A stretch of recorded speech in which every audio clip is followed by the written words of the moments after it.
இது ETV பாரத் தமிழ்நாடு. நீங்கள் பார்த்துக் கொண்டிருப்பது நியூஸ் டைம். தமிழ்நாட்டில் உள்ள 39 மக்களவை தொகுதியிலும் ஒட்டுமொத்தமாக 69.72% வாக்குப்பதிவு. இறுதி வாக்குப்பதிவு நிலவரத்தை வெளியிட்டது இந்திய தேர்தல் ஆணையம். அனைத்தையும் காவிமயமாக்கும் பாஜக சதித்திட்டத்தின் முன்னோட்டமே இது.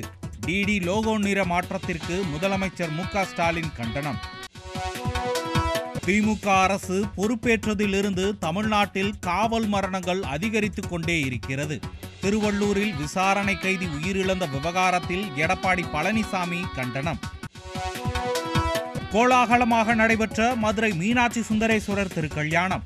மதுரை சித்திரை திருவிழாவின் 10ஆம் நாளில் கலந்து கொண்ட திருமணமான பெண்கள் புதிய தாலி கயிற்றை அணிந்து வழிபாடு. தென்காசி, புளியரை உள்ளிட்ட தமிழ்நாடு கேரள எல்லைகளில் வாகனங்கள் கிருமி நாசினி செலுத்திய பிறகே அனுமதி.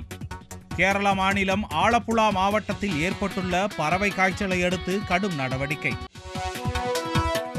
மணிப்பூரில் மறுவாக்குப்பதிவு நடத்த உள்ளதாக தேர்தல் ஆணையம் அறிவிப்பு. அசம்பாவித சம்பவங்கள் நிகழ்ந்த 11 வாக்குச்சாவடிகளில் நாளை மறுவாக்குப்பதிவு. ரீரிலீஸில் சொல்லி அடித்து வரும் கில்லி. முதல் நாளிலேயே ரூபாய் 4 கோடிக்கு மேல் வசூல் செய்ததாக தகவல். தமிழ்நாட்டின் உள் மாவட்டங்களில் 3 டிகிரி செல்சியஸ் வரை வெப்பநிலை உயரும். சென்னை மற்றும் புறநகர் பகுதிகளில் அடுத்த 48 மணி நேரத்திற்கு வானம் ஓரளவு மேகமூட்டத்துடன் காணப்படும் எனவும் சென்னை வானிலை ஆய்வு மையம் கணிப்பு. இதுபோன்ற செய்திகளை உடனுக்குடன் தெரிந்து கொள்ள இணைந்திருங்கள் ETV பாரத் தமிழ்நாடுடன்.